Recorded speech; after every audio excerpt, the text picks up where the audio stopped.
Buenos días y buenas tardes para los que se conectan en diferido. Gracias por estar aquí. El tema de hoy: ¿qué eventos adversos produce la quimioterapia? ¿Cuáles son los efectos no deseados de la quimioterapia?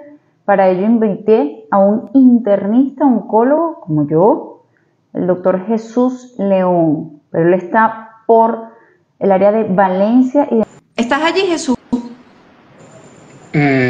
¿Puedes verme? No, no te puedo ver, pero esta es la magia del Instagram, que ahora no puedo ver a la persona. ¿Pero tú estás allí? Sí, aquí estoy Vale. y tengo la pantalla en negro. Ya yo no te puedo ver a ti tampoco. Ay, en serio, yo no sé si los invitados pueden ver al doctor. Háganme Ya. feedback, por favor, si pueden ver al doctor. No lo pueden ver. Dios mío, Oh, ¿cómo se creo, van a creo ver que esa ahora sí. belleza física del doctor? El doctor está bello, imagínense ustedes, no puede ser. Ya va. Creo que, creo que ya el detalle era mi cámara, pero ahora yo no te veo a ti. Para ver. Ah, pero sí te ves a oscura, pero sí te ves. Sí te ves. Lo importante es que te ves y lo importante es que la gente nos ve. Nosotros no nos estamos viendo, pero lo importante es que los que están conectados nos están viendo. Sí, claro, se ve oscuro el doctor porque no tiene luz, ¿no? Eso está fuera de su poder de control. Aquí el equipo de producción me mira como si yo fuese responsable de la ausencia de electricidad. Pero Bueno, estas bueno, son cosas eso que está fuera pasan acá. de nuestro control. ¿Cómo estás? ¿Cómo te sientes? Bien, bien, excelente. Contento, entusiasmado, un poco apenado por esto, pero bueno, como tú dices, cosas que se salen de control pero lo importante es que estamos acá y la intención es hacer el en vivo y tratar de aprovechar esta conversación tan amena contigo. No, gracias. Lo que pasa es que el doctor es tan guapo que él quiso quedarse así en la oscuridad para no opacarme a mí. Él dijo, no, es que soy demasiado guapo, entonces todo el mundo iba a estar distraído con su belleza física, entonces dijo, no, mejor opaco esta luz aquí. Mira, gracias por decirme que sí, me encanta conectarme con personas que sean de mi misma especialidad porque siento que hablamos el mismo idioma. El doctor, como les dije, él es internista y es oncólogo. Lo que pasa es que él está en los Valencia y en los Maracay City, trabaja por allá y vives, y obviamente vives por allá también. Le pasa consultas por allá y tuve el honor, el placer y el gusto de conocerlo. ¿Tú te acuerdas, Jesús, cuándo fue la primera vez que nos vimos? Mira, yo creo que fue una presentación de un caso clínico cuando éramos residentes, probablemente. Tal cual, cuando éramos residentes presentando los casos clínicos, porque nosotros cada cierto tiempo, más de lo que quisiéramos, pero al final son muy buenos, nos obligan a presentar unos casos clínicos que nos hace, bueno, porque eso uno, ustedes lo ven a uno aquí hablando con mucha seguridad, pero ay, mi hermano, ustedes tienen que ver cuando se paren en un podio hablar como uno le tiembla las piernas, la voz y todo. Y Gracias, frente a un gracias montón de gente que sabe más que tú también, de paso. al frente, exacto. Ese es el problema, al frente de un montón de gente que sabe muchísimo más que uno, que son nuestros profesores. Por allí, de hecho, está la próxima semana, la tengo que volver a confirmar, la doctora Liliana, invité a otro oncólogo más, la doctora Liliana es invitada recurrente de la próxima semana sobre el tema de segundas opiniones. Uy, tema álgido allí, tema controversial. Excelente, excelente tema realmente. Tal Y muy apropiado. y muy apropiado. Ahora bien, siempre empiezo los lives de la misma forma, tal vez para el público ya es un poco redundante, pero bueno, ¿qué importa? ¿Qué hace un oncólogo clínico, que es nuestra especialidad, y en qué se diferencia, por ejemplo, de un cirujano oncólogo o de un radioterapeuta oncólogo, que por allí hay dos excelentes, que es la doctora Isabel y la doctora Vianney Tirado? Bueno, el oncólogo clínico forma parte central del equipo que evalúa, diagnostica y trata los pacientes con cáncer, específicamente los tumores sólidos. Básicamente, desde el punto de vista terapéutico, es el que se va a encargar de todos aquellos tratamientos sistémicos. Aquí, ¿a qué nos referimos con tratamientos sistémicos? A aquellos que tienen como fin hacer un control más allá del sitio primario del tumor o de los ganglios que puedan estar afectados.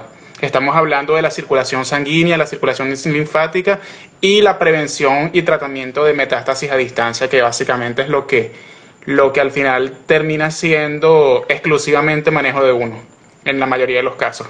Tal cual, tal cual. A veces me pasa que por Instagram me dicen, doctora, pero usted toma esta biopsia. Yo les digo, no, porque la biopsia la toman los cirujanos oncólogos. Me dicen, doctora, ¿y cuántas radios me toca? Yo le digo, no, porque eso lo define el radioterapeuta. Me dice, pero más o menos usted qué es lo que sabe. Yo digo, no. Y si yo digo algo allí que no es, entonces después el paciente se va con eso en la mente y cuando llega a la consulta resulta que no son 5 radios, sino 19. Entonces después la doctora Vianney me llama y me dice, pero ¿por qué has estado hablando de eso? Que eso no te corresponde, eso es intrusismo médico. No, no, no. Entonces por eso el doctor y yo nos encargamos de los tratamientos médicos. Y ¿Por qué es tan ojo, importante? Ah, y ojo, sí, te escucho, te escucho. que trabajamos en conjunto. Al final, las conductas son compartidas y los planes de tratamiento son compartidos entre los distintos integrantes del equipo, el cirujano el radioterapeuta, el oncólogo médico y bueno, existen otras especialidades también que muchas veces forman parte activa del tratamiento también. Claro que sí, de hecho, no hay patología de mayor manejo interdisciplinario como lo es el cáncer, por eso hasta el odontólogo es importante, el cardiólogo Todo, es importante, todos son importantes aquí. exacto. Siempre lo menciono y por eso es el motivo de estos live. Ahora bien, antes de entrar en materia y cuáles son los eventos adversos de la quimio y conversar un poquito de ello, ¿por qué es tan importante que un paciente se haga estudios de imagen para poder estadificar el cáncer? ¿Por qué es tan importante que el paciente se haga la tomografía, el gammagrama, el PET o dependiendo la resonancia, dependiendo del tumor? Eso es fundamental porque primero el cáncer no es una enfermedad, son muchas enfermedades distintas que se pueden encontrar en distintas situaciones y por lo tanto el manejo va a ser distinto y resulta que la extensión de la enfermedad, que es lo que uno evalúa con estos estudios de imagen, es muchas veces uno de los primeros aspectos que toma en cuenta para el tratamiento que se vaya a hacer, sea cirugía, sea radioterapia, sea quimioterapia o cualquier otra modalidad sistémica, siempre va a partir del diagnóstico y del estadio de la enfermedad. Importante. ¿Y de qué va eso? Porque la palabra estadio siempre confunde mucho al paciente. El paciente ve la biopsia y ve que dice grado y dice, bueno, ya dice grado ahí, ya la doctora va a saber qué hacer. Y en ocasiones yo, no puedo tomar decisiones sin los Sí, estudios de imagen. sí. ¿De qué va el estadio? ¿Cómo se define un estadio en un paciente? El estadio se basa en tres elementos anatómicos en donde puede estar afectada la enfermedad tumoral, que son la T, que utilizamos un acrónimo que es el TNM o el sistema TNM, que toma en cuenta el tamaño o las características propias del tumor primario. La N, que es la presencia o afectación de ganglios linfáticos que puedan estar en ese momento en el paciente, en el momento que se diagnostica. Y la M, que es la presencia o ausencia de metástasis o enfermedad a distancia. La combinación de estas tres categorías T, N y M nos da al final el estadio y es a partir de este estadio que nosotros hacemos nuestro plan de estudio y nuestro plan terapéutico.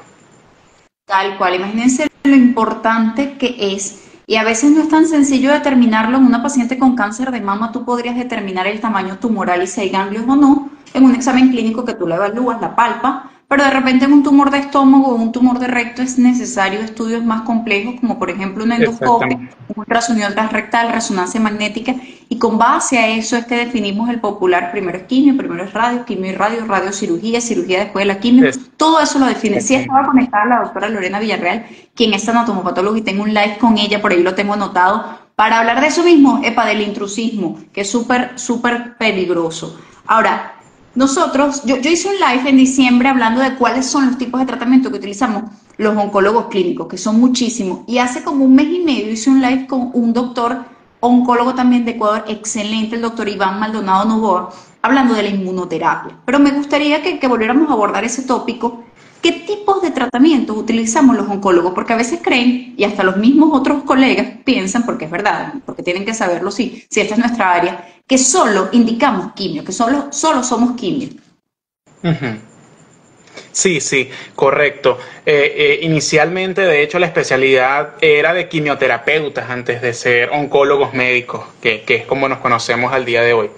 Básicamente los tratamientos que nosotros utilizamos, que son, como digo, tratamientos sistémicos que llegan a todas las células y tejidos del organismo, en la mayoría de los casos, tenemos varios grupos. Por un lado tenemos la quimioterapia propiamente dicha, la quimioterapia clásica, que no es más que el uso de fármacos que lo que hacen es bloquear los procesos de replicación y supervivencia celular. Básicamente bloquea el ciclo celular, por lo que las células que están en rápida replicación, como las células cancerígenas, mueren y de este modo es que ejercen su efecto. Tenemos otro tipo de tratamientos que son las terapias dirigidas, en la cual se hacen estudios moleculares para identificar objetivos o alteraciones moleculares que estén específicamente en un paciente, en una enfermedad, y en base a eso utilizamos medicamentos que pueden ser anticuerpos monoclonales o moléculas de otro tipo llamadas inhibidores que lo que hacen es bloquear esa vía específica que está alterada en ese paciente. Tenemos por otro lado los tratamientos hormonales, que muchas veces son medicamentos que lo que hacen es bloquear la proliferación celular que está mediada por los estímulos hormonales propios del paciente. Y tenemos finalmente la inmunoterapia, que son distintos medicamentos que lo que hacen es potenciar o desbloquear el freno que tiene el sistema inmunológico para poder reconocer y destruir las células tumorales, tanto el tumor primario como las que se encuentran en zonas distantes, como las metástasis. Imagínense ustedes, tenemos un arsenal completo terapéutico para el manejo del cáncer, y para escoger alguno de esos tratamientos tenemos que tener en cuenta, como dice el doctor, mencionó el TNM y qué tipo de tumor es. Por eso es tan importante la toma de la biopsia y la interpretación de esa muestra por un buen anatomopatólogo. Publicidad ahí otra vez a la doctora Lorena Villarreal. Ahora, confunden mucho los pacientes. ¿Hay quimioterapias orales y hay quimioterapias endovenosas, o solo hay quimioterapias endovenosas?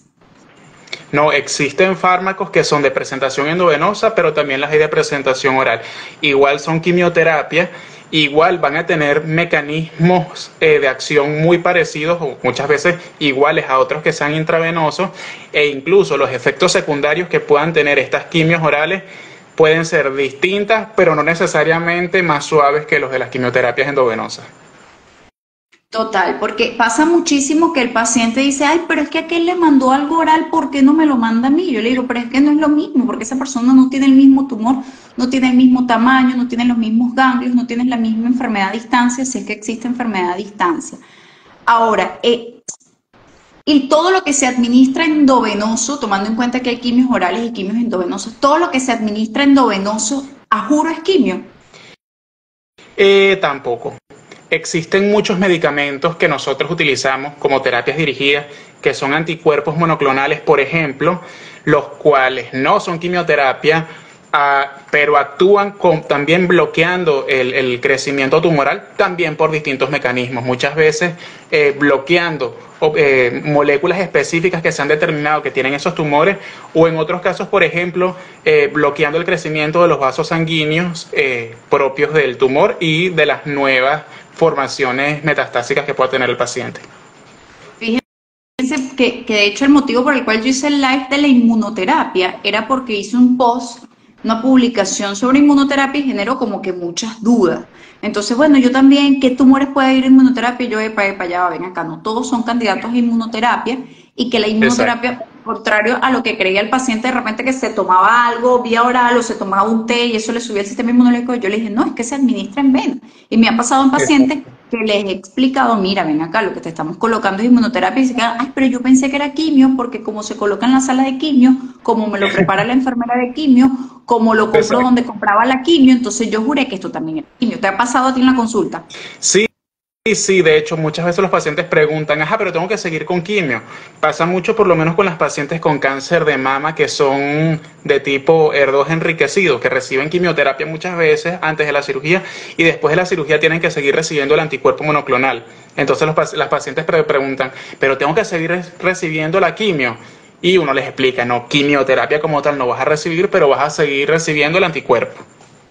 Total, eso sí. Siempre confunde. De hecho, tengo un live con el mismo doctor que hice la inmunoterapia del año pasado, pero todavía tiene vigencia, sobre la inmunohistoquímica en cáncer de mama y de qué va esa cosita que dice HER2 positivo. Por cierto, saludos a Beatriz López, que va a recibir después el anticuerpo monoclonal, a Gliceda, a Zulay Parra y a Ana Casigua, que por ahí está conectada desde La Victoria. Bueno, tú estás más cercana hoy del doctor que yo. Entonces, ¿qué pasa?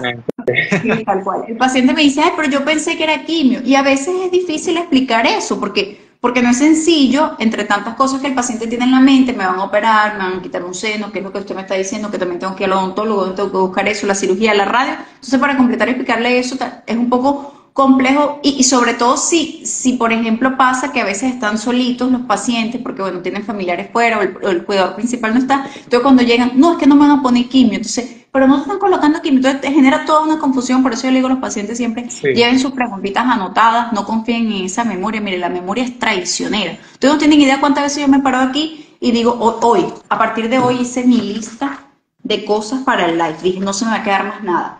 Entonces puse aquí, tener el teléfono cargado, el micrófono cargado, la computadora enchufada, el cuaderno y el lápiz, el currículo del invitado, el Instagram del invitado, el teléfono del consultorio con las preguntas, la foto del ADN, porque siempre hablamos del ADN, el próximo live, el pensamiento a decir y poner un filtro para que uno se vea bonitico aquí con unos arreglos que se haya un filtro. Entonces, si me salgo de la conversación, se quita el filtro, entonces imagínense ustedes. Pero bueno, no me puedo diluir tanto porque por ahí me dijeron que no me diluyera tanto, eso no me diluyo tanto. Por ahí dicen, hay quimios fuertes y quimios débiles. ¿Está bien ese término de quimio fuerte o quimio débil? Eso no es así.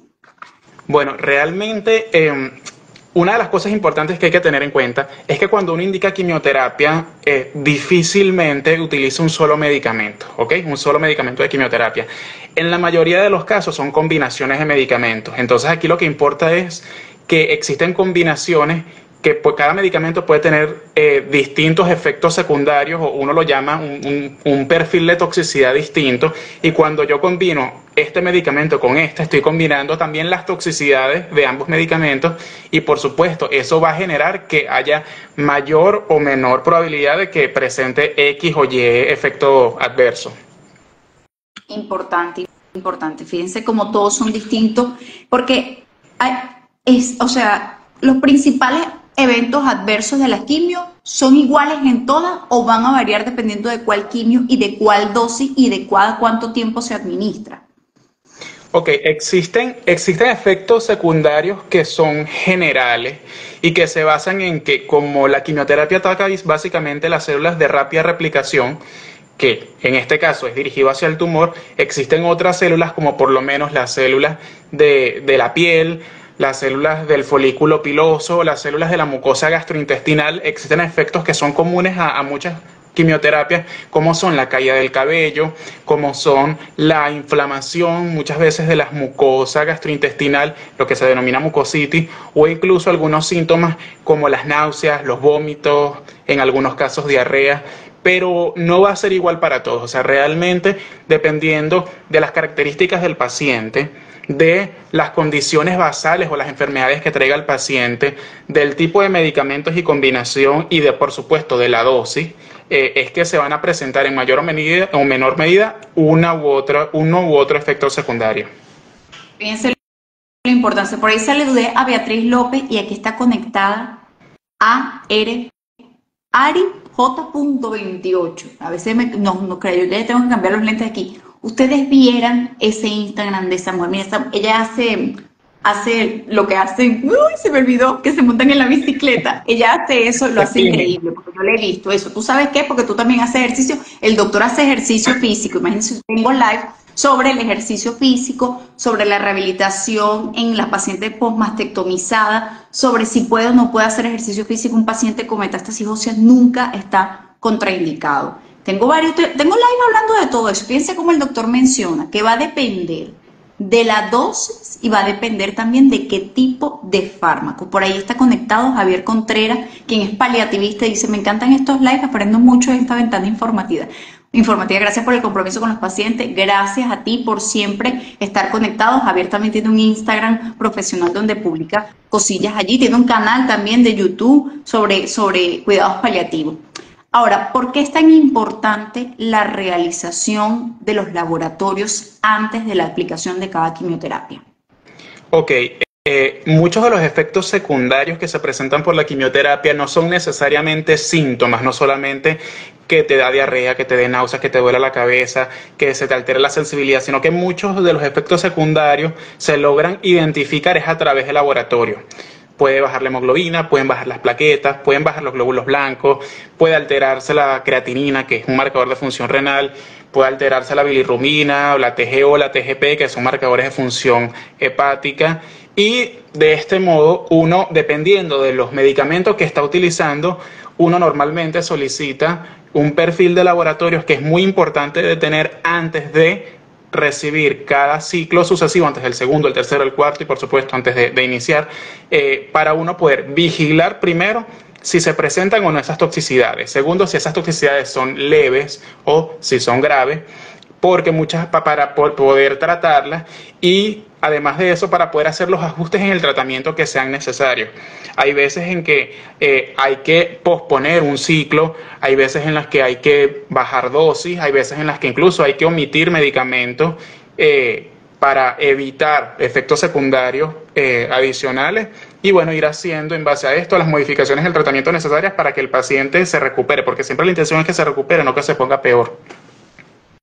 Totalmente de acuerdo contigo por allí. Fíjense lo que me menciona, esto es importante aquí. ¿Qué rutinas podemos hacer los pacientes? Sería súper claro que sí, Cristina, claro. Esto va a depender de cada paciente y de hecho la rehabilitación, particularmente en las pacientes postmastectomizadas, porque sé que una gran parte de las que nos escuchan son pacientes operadas de cáncer de mama, es importante incluso la valoración del fisiatra antes de la cirugía para que sepa cuál es la capacidad funcional de ese brazo, porque todos tenemos un rango que es completamente distinto y va a depender de nuestras actividades, porque no es lo mismo que yo sea bailarina de pole dance, a que de repente yo sea costurera, a que de repente yo planche, a que de repente haga uñas o que de repente haga alguna otra actividad. Entonces, la limitación funcional base, porque todos tenemos una limitación funcional base, a menos que tengas esa de hiperlaxitud completa, Exacto. va a permitir que puedas tener mayor capacidad de realizar todas tus actividades después y es el que te va a decir exactamente, mira, no vas a levantar esto, no es que más nunca vas a levantar nada, eso no es así. Y el fortalecimiento de los músculos. Me diluí por ahí porque es imposible aquí no hablar de una cosa. Fíjense como el doctor menciona, a veces hay que posponer, a veces hay que bajar, a veces hay que omitir, porque por eso es tan importante la realización de los laboratorios. Mencionabas que las toxicidades de cada quimio son distintas y que va a depender de la dosis y de que cada cuánto se administran. Pero hay algunos exámenes en particulares que se tengan que hacer con ciertas quimioterapias precisas. Bueno, fíjate, existen medicamentos, por lo menos, que dependen directamente de la función renal. Entonces, medicamentos por lo menos como el cisplatino, el carboplatino, la gencitabina, y en fin, todos los medicamentos que dependen directamente de la función renal necesitamos siempre tener de forma basal y de forma antes de cada ciclo cómo está la urilacreatinina. Medicamentos que pueden producir daño a nivel del hígado o de pronto no daño, pero sí alteraciones en las enzimas propias de ese órgano como las transaminasas o las bilirrubinas, necesitamos pedir también cómo están esos marcadores hepáticos. Y por supuesto, en todas las quimioterapias siempre solicitamos hematología completa de forma rutinaria porque todas tienen el potencial de hacer mielosupresión, es decir, de disminuir la cantidad de células sanguíneas que se regeneran continuamente en la médula ósea. Y necesitamos ver cómo está la hemoglobina, cómo están los glóbulos blancos y cómo están las plaquetas en nuestros pacientes siempre. Importantísimo. Quería mencionar y agradecer porque son muchos los colegas que se están conectando y estos son temas que muchos de ellos ya los conocen. Entonces aprecio muchísimo a los pacientes. El motivo por el cual hago estos videos es para y por los pacientes, pero aprecio que el colega se conecte. Por ahí está Jaikel Bajanchi, quien está por allá. Jaikel está más cerca también de ti que de mí, porque él está en Maracay, el doctor Claro, ella trabaja conmigo en Valencia. Saludos, doctor. Imagínate tú qué pequeño es el mundo, por eso es que uno no puede hablar mal de nadie. A mí antes me gustaba hablar mal de las personas porque era jugoso y entretenido, pero bueno, le he bajado un poco a eso. Y al doctor Omar Molina, quien es un excelente radiólogo, mire que tienen, pero eso tiene una labia hablando, mire que uno se queda viendo el nódulo allí, viéndolo a él, viendo el nódulo, viéndolo a él también. Entonces, fíjense la importancia de la realización de los laboratorios pertinentes según cada quimioterapia. Por eso a algunos le pedimos una batería así y a otros le pedimos una batería así de exámenes. Por eso a algunos le pedimos eco del corazón, a otros le pedimos depuración de creatinina. Por eso a algunos le pedimos que vayan al neumonólogo para ver cómo está la función vital pulmonar y a otros no, porque va a depender de qué quimio, qué dosis, cada cuánto y qué perfil de eventos adversos tiene esa quimioterapia en particular. Todos los pacientes... ¿ibas a decir algo? Te escucho, acuérdate que no te estoy viendo, así que no sé. Disculpa que te interrumpa, cariño. No, que a propósito que mencionaste el ecocardiograma, realmente es algo fundamental. Muchos pacientes se preguntan por qué hay que pedirlo. Doctor, yo no soy hipertenso, yo no tengo problemas del corazón, yo no tengo nada de eso. Pero es importante porque muchas veces las toxicidades a nivel cardíaco son subagudas, no dan síntomas inmediatamente, pero a largo plazo pueden permanecer, acentuarse y predisponer incluso otras enfermedades, infartos, insuficiencia cardíaca, alteraciones como electrocardiográficas, arritmias. Entonces realmente es importante que estas valoraciones se hagan siempre de forma preventiva, sobre todo cuando van a se reciban o se indiquen fármacos cardiotóxicos propiamente. Y bueno, siempre estar informando, siempre estar en contacto con el equipo e incluir médicos que tengan esa afinidad por el manejo y prevención de eventos tóxicos a nivel cardiovascular. Yo soy internista, creo que tú eres internista también, entonces tú sabes que al final siempre las patologías cardiovasculares van a ir de la mano con estos pacientes oncológicos, porque en la medida que vayan avanzando en edad, sobre todo si son supervivientes de cáncer, están más predispuestos a las mismas patologías de las que sufren las demás personas, básicamente. Total. Por aquí quiero saludar cariñosamente al doctor Miguel Segovia. Él es conocido en los bajos fondos como Marga, así mismo, Marga tal cual. La doctora Ledimar Bastola. Doctora, ¿cómo está? Radioterapeuta. He tenido el placer de tener varios pacientes en contacto con ella. Aquí dice, si ya el paciente fue operado, cumplió su quimioterapia, solo está esperando un turno para las radios, se tarda mucho tiempo en esperar. ¿Qué efecto? Ajá, pero ya va, ven acá, porque aquí yo siempre digo a los pacientes, mire, nosotros hacemos orientaciones, pero aquí yo no puedo emitir un juicio clínico porque, mire, hay una cosita aquí que a mí me respira todos los días, que es la negligencia. Mire, si uno la pone, eso es bien feo. Mire, yo sí rezo a papá Dios para que eso no me pase. Entonces, yo emitir un juicio clínico por aquí, uy, no, y después decir las cosas como no son. Entonces, no, esa pregunta hay que hacérsela al radioterapeuta y va a depender de tu caso en particular. Por aquí emitir un juicio, después a veces se molesta. Ay, pero no me dijo, porque yo a veces siento que se le exige al médico venezolano, pero usted me tiene que decir. Yo digo, y si después digo lo que no es, porque no conozco el caso del paciente, a mundo, imagínate tú, después le hago todo un kilo de estopa ahí a ella y a los familiares.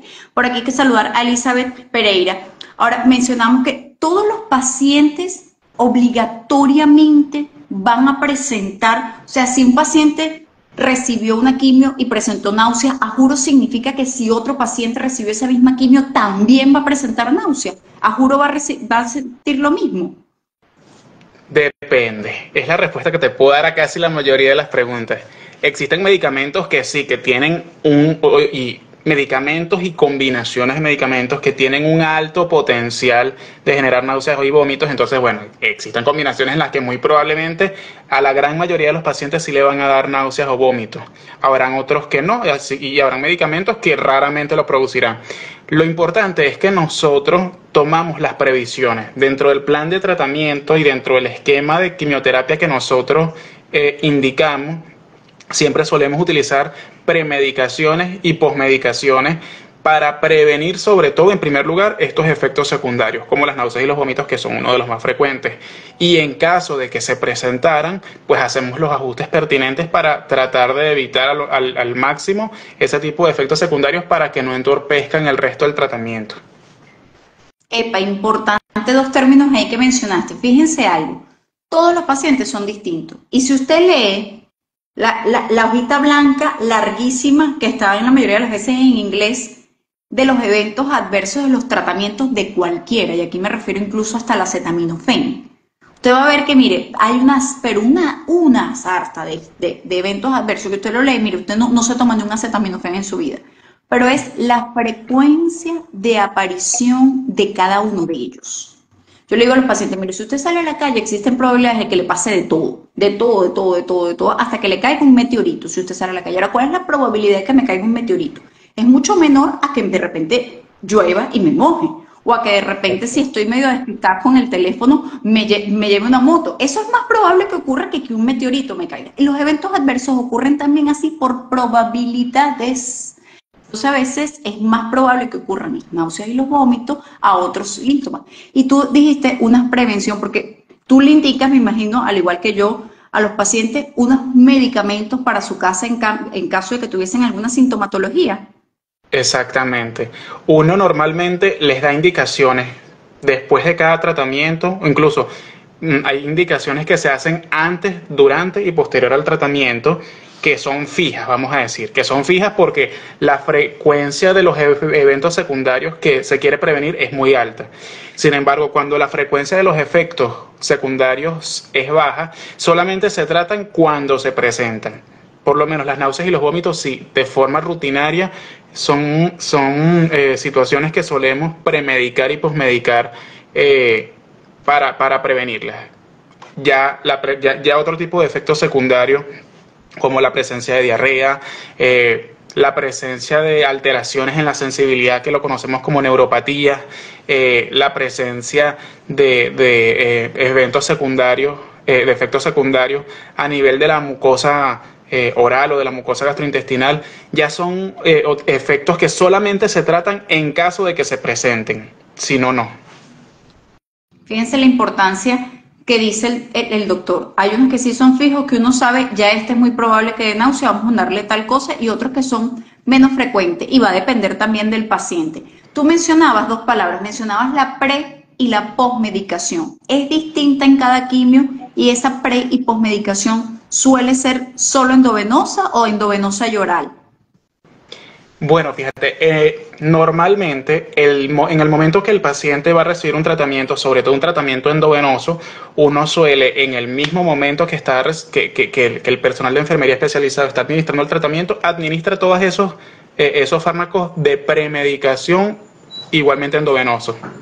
Por otro lado, los medicamentos que el paciente va a recibir en casa, sea antes o sea después, llegó la luz. Normalmente, en lo personal, yo no mando tratamientos endovenosos para cumplir en casa. Prefiero utilizar medicamentos orales. En algunos casos utilizamos medicamentos subcutáneos, como son los factores de crecimiento de granulocitos o eritrocitos, que son medicamentos subcutáneos. Y normalmente, pues sí se van a utilizar de forma rutinaria, dependiendo, por supuesto, del perfil de efectos secundarios que pueda tener esos medicamentos que esté recibiendo de quimioterapia el paciente. Fíjense lo que dice el doctor: premedicación y posmedicación. O sea, está la quimio y está lo que se administra antes de y a lo que se administra después de. Y eso en ocasiones es en vena. Bueno, la gran mayoría de las veces. Eso hace, porque a veces el paciente me dice, ¿y cuánto dura la quimio? Yo le digo, bueno, en realidad, 1 hora y media. Pero vas a tardar más tiempo allí, primero porque te van a pasar unos medicamentos antes de, que pueden consistir en medicamentos para las náuseas, antialérgico, protector gástrico, y te van a pasar otros medicamentos que en ocasiones puede ser hidratación, puede ser incluso hasta electrolito, o sea, puede ser muchísimas cosas más, y esa pre y esa post tiene un tiempo. Entonces, por eso, si yo le digo al paciente, la quimio como tal, el medicamento de la quimio te pasa en 1 hora o te pasa en media hora, pero todo lo demás puede durar más tiempo. Por aquí el doctor Miguel Segovia, quien es intensivista, el mal hábito del paciente que se automedica porque leemos que X medicamentos genera tal reacción y decidió tomar antes de que me dé o para que no me dé. Es un mal hábito, consulte siempre a su médico. Tiene toda la razón. Tú mencionaste que la inyección en la barriga, eso genera un poquito de confusión. ¿Tú podrías distinguir para los pacientes que nos están escuchando cuál es la diferencia entre el Neupogen o Filgrastim, nombre, valga la cuña, y la eritropoyetina? ¿Para qué sirve cada uno? Ok, ambos son medicamentos que estimulan el cuerpo para la compensación de muchos recuentos o valores hematológicos que suelen bajar con la quimioterapia, a grosso modo. El Filgrastim es un medicamento que es un factor de crecimiento de granulocitos. Él lo que va a hacer es elevar los glóbulos blancos que normalmente bajan por efecto de la quimioterapia. La eritropoyetina hace el mismo efecto, pero específicamente con los eritrocitos, que son los glóbulos rojos. Entonces, cuando un paciente tiene anemia, específicamente la anemia que es secundaria a la quimioterapia, que muchas veces un paciente con anemia no es solamente por la quimioterapia, sino por otras cosas que están alrededor, sobre todo la enfermedad, puede requerir otras cosas, pero la eritropoyetina lo que va a hacer es eso, estimular el aumento de los glóbulos rojos y con esto el aumento de los valores de hemoglobina, mientras que el Filgrastim va a hacer lo mismo pero con los glóbulos blancos, los granulocitos específicamente. Y es importante porque los pacientes, aquí pasa algo. Yo tengo una paciente que está en España, ella me dijo, tengo los valores bajos, ¿qué me pongo? Me coloco el Filgrastim y yo ya va. Primero, ¿qué valor tienes bajo? porque el filgastrin se va a subir con los glóbulos blancos. Y segundo, ¿por qué lo tienes bajo? Porque no es que, porque por ahí entonces va la familiar de la paciente, yo también me voy a inyectar una eritropoyetina porque yo tengo la hemoglobina baja. Mira como el doctor dijo, anemia asociada a la quimioterapia. Entonces, bueno, fíjense que el doctor aquí está mencionando un paciente que se le bajaron mucho los glóbulos blancos y recibió y no tuvo respuesta. A veces aumentamos mucho la dosis de filgastrin, a veces la bajamos. Eso va a depender mucho de la reserva también que tenga el paciente y de si tiene enfermedad o no a la médula ósea, que es la que produce todos esos valores. Entonces, esta paciente estaba en España y me estaba preguntando y yo le decía, no.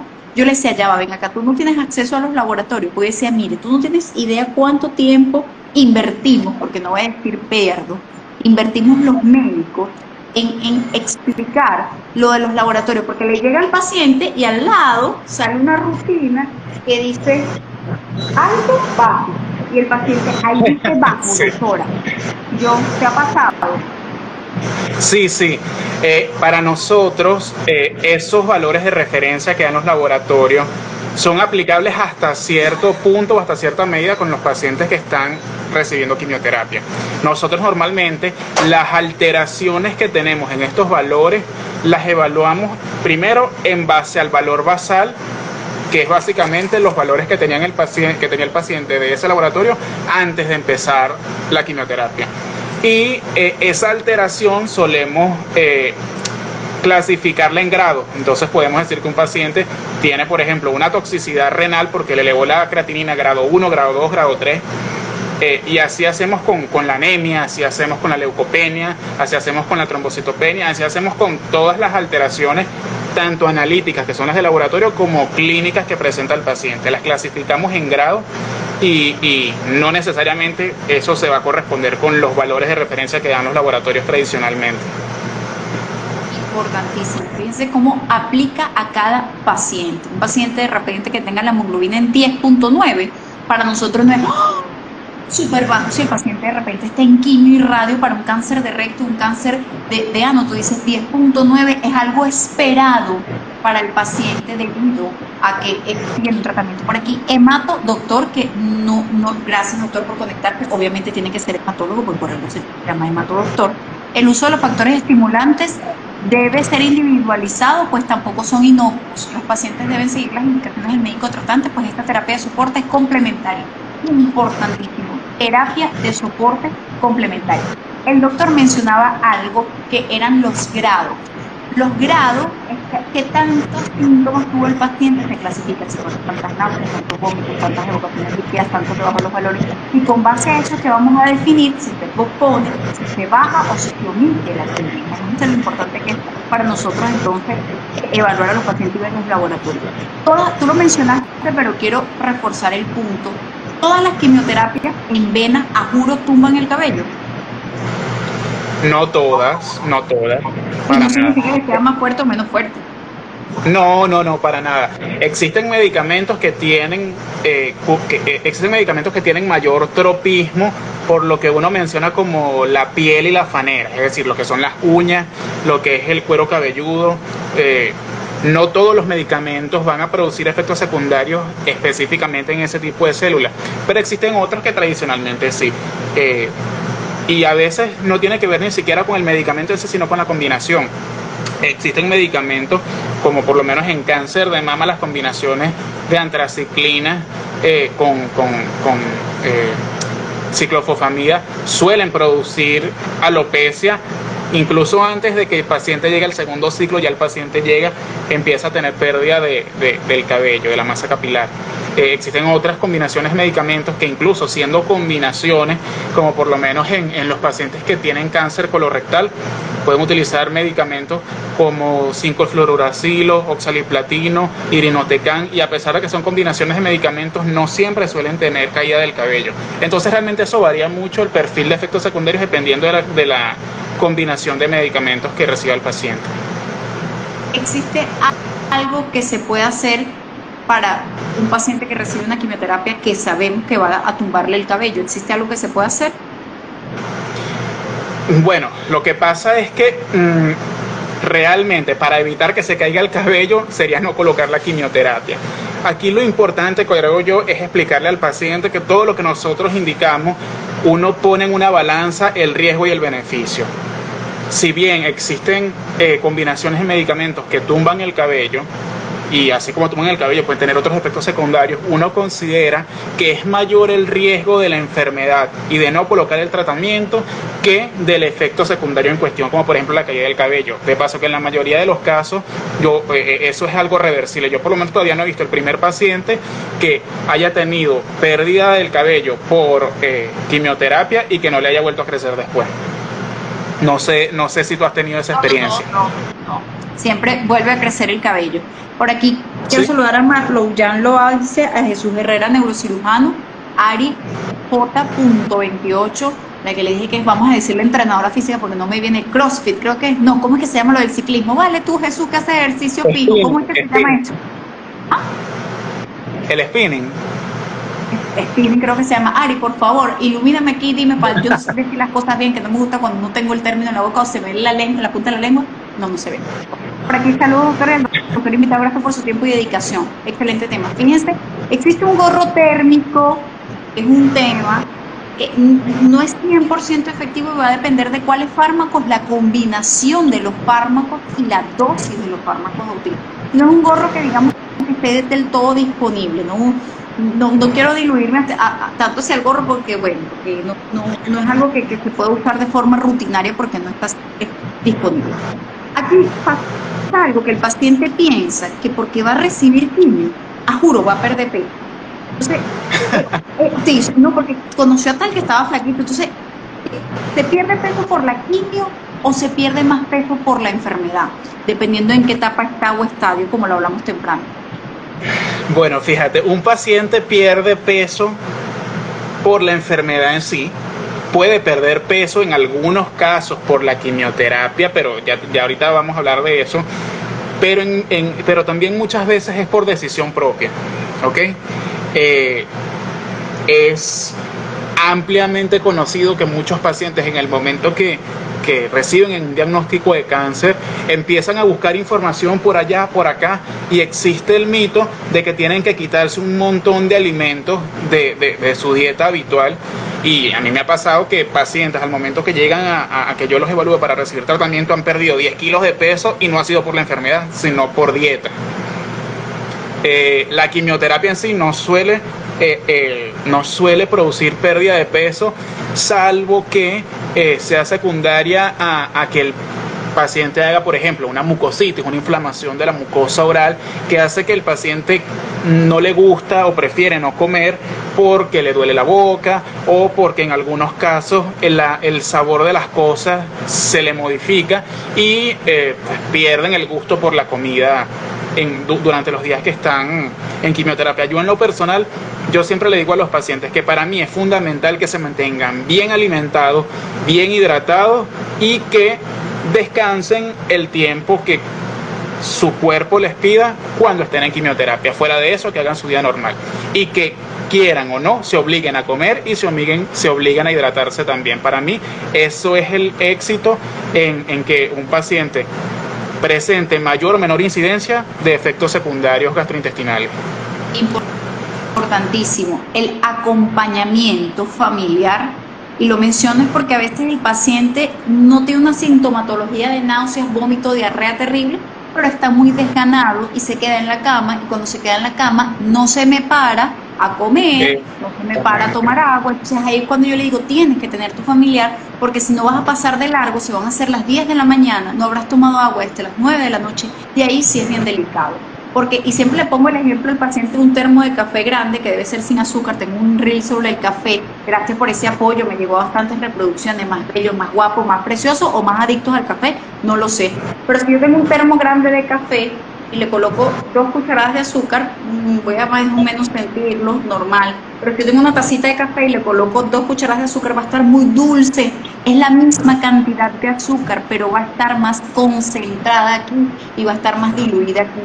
Tú tomas poca agua, esa quimio va a estar más concentrada en tu cuerpo. Entonces necesitamos que los pacientes, no me gusta el agua, no pongo una alarma. oblíguese, no sé, echen unas gotitas de limón, piquen una fresa bien, bien limpia, pero haga algo, hay también ahora saborizantes del agua, coloque una bolsita de manzanilla, agarre una cucharada de avena y bátela para que sea, se vea blanca y no sepa, le gusta tomar agua, pero necesitamos que tomen agua, no es lo mismo tomar jugo, no tienen que tomar agua, recuerden que cuando licúan la fruta se pierde la fibra, entonces no es lo mismo, y la fruta es más troceada que el jugo, entonces tienen que tomar agua y tienen que comer bien de nutrición. Y hay temas que yo tengo en este Instagram, que yo creo que de los casi 100 live que he hecho, aproximadamente 45 deben ser de nutrición.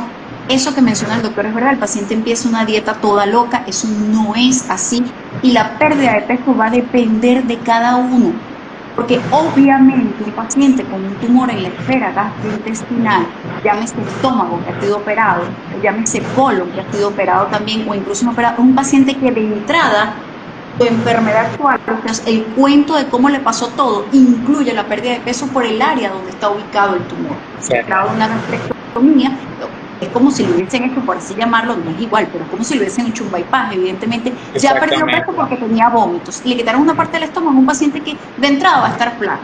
Entonces no se pueden comparar con los demás casos.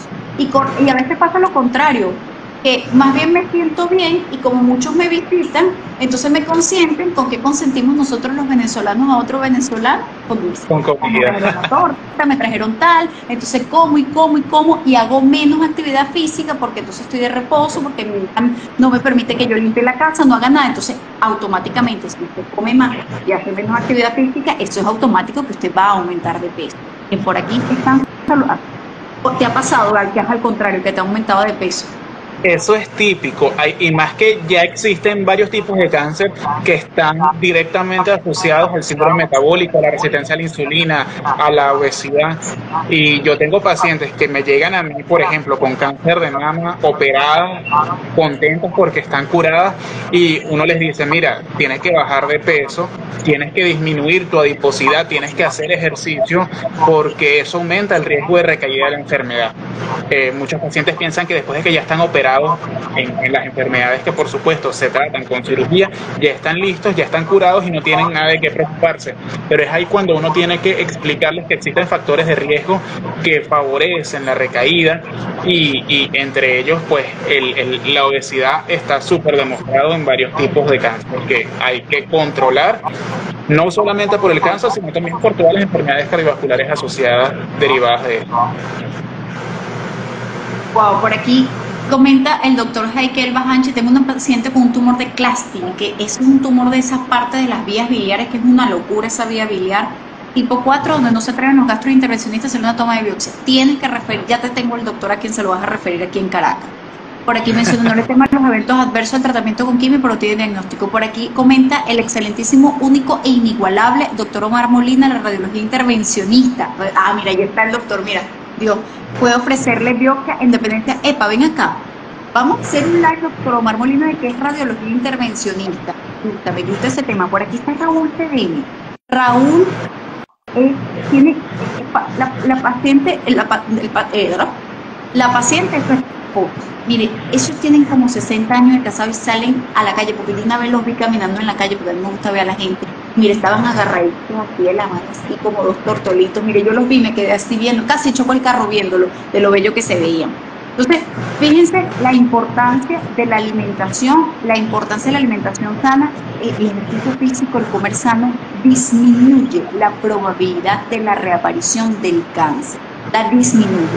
Y la obesidad, recuerden que se termina transformando en más hormonas, entonces no caer con las pacientes tumores hormonales positivos, que tengo un live sobre la inmunistoquímica, y no caer con los pacientes con cáncer de próstata, que son tumores hormonales. ¿Estás ahí, Jesús, todavía? Aquí estoy. ¿Me veo? Sí, como no te veo, sentí que hubo algo. Ya va. ¿No salgo? Sí sale. Ahora, sí, ¿se puede atribuir los síntomas que tenga un paciente a la quimioterapia? O en ocasiones hay que atribuírselo de repente a una progresión de la enfermedad, o incluso, ¿por qué no?, a un COVID. Bueno, existen O sea, uno tiene que recordar que el paciente es susceptible a las mismas cosas que tienen las demás personas que no tienen cáncer. ¿Ok? Entonces, si bien uno lo que tiene que poner es el ojo clínico a valer, evaluarlo e identificar. Por ejemplo, si un paciente presenta, ¿qué te digo yo? Dolor abdominal, hasta qué punto los medicamentos que está recibiendo pueden producir ese dolor abdominal, hasta qué punto la enfermedad lo puede hacer o hasta qué punto puede tener otra cosa que no tiene nada que ver con la enfermedad ni con el tratamiento que se lo puede estar generando. Y así aplica con los distintos síntomas que pueda presentar un paciente con cáncer. Hay pacientes que pueden tener astenia, que es cansancio extremo, hay pacientes que pueden tener problemas para dormir, hay pacientes que pueden tener simplemente inapetencia, que no les da ganas de comer y así otro tipo de efectos secundarios, náuseas, vómitos, dificultad para respirar, todo. Siempre uno tiene que evaluar y, por supuesto, ante la posibilidad de que un paciente tenga una enfermedad que esté progresando, uno solicitará las pruebas respectivas para poder definir si esto es así, documentarlo y modificar el tratamiento si hace falta para que el paciente se recupere y alivie sus síntomas. Hay más la importancia de la consulta antes de... Sí, los pacientes oncológicos siempre van a ser pacientes que tienen que estar en control, siempre, independientemente que lleguen a un estado de remisión, un estado que uno llama libre de enfermedad. No son pacientes que tienen que perderse de la consulta, tienen que estar haciéndose sus estudios rutinariamente, de forma periódica. De hecho, para cada tipo de cáncer existe un plan de seguimiento que tiene sus intervalos de tiempo, sus estudios que tienen que hacerse para cada control, y eso es lo que va a permitir, en primer lugar, tener la certeza de cuando un paciente permanece libre de enfermedad, pero también para poder identificar de forma rápida, precoz, temprana, las progresiones de enfermedad, es decir, la aparición de nuevas lesiones y poderlas tratar muchas veces con intención nuevamente curativa. Y de la importancia de la consulta antes de la quimio también, para evaluar todo eso que mencioné. Las consultas prequimioterapia o desde mi punto de vista, más que una consulta prequimioterapia, la comunicación continua que haya entre el paciente que está recibiendo tratamiento y el oncólogo médico que lo está tratando es fundamental para poder identificar esos efectos secundarios que se estén presentando, para poder identificar la respuesta que se esté alcanzando con la enfermedad y en base a eso poder dar pie a que el tratamiento siga tal cual como está planificado desde un principio o hacer las modificaciones pertinentes en el momento adecuado, porque siempre la intención es que el paciente reciba el tratamiento lo más apegado a los protocolos que sea posible, porque al final eso es lo que está demostrado que es efectivo. Al final las modificaciones que uno va haciendo van a ser siempre en favor de un mejor control de los síntomas y una menor presentación de efectos secundarios. Y lo que tú mencionabas, que tú colocas en una balanza que evidentemente lo que estás haciendo tiene más beneficio. Exacto. Sí, aquí lo importante... ¿Perdón? No, continúa. Acuérdate que como no te estoy viendo me es difícil. Disculpa. Bueno, fíjate, yo a ti no te he visto en toda la presentación. Me sale la pantalla negra. Lo que quería comentar es que uno de los aspectos fundamentales de la medicina, y yo creo que de la oncología médica más todavía, es un concepto que se llama toma de decisiones compartidas. Al final, la intención no es que el oncólogo médico se imponga y diga hay que hacer esto sí o sí porque sí, sino que realmente uno le ofrezca al paciente el panorama completo, las opciones, los riesgos, los beneficios y, por supuesto, la recomendación que uno le da como profesional.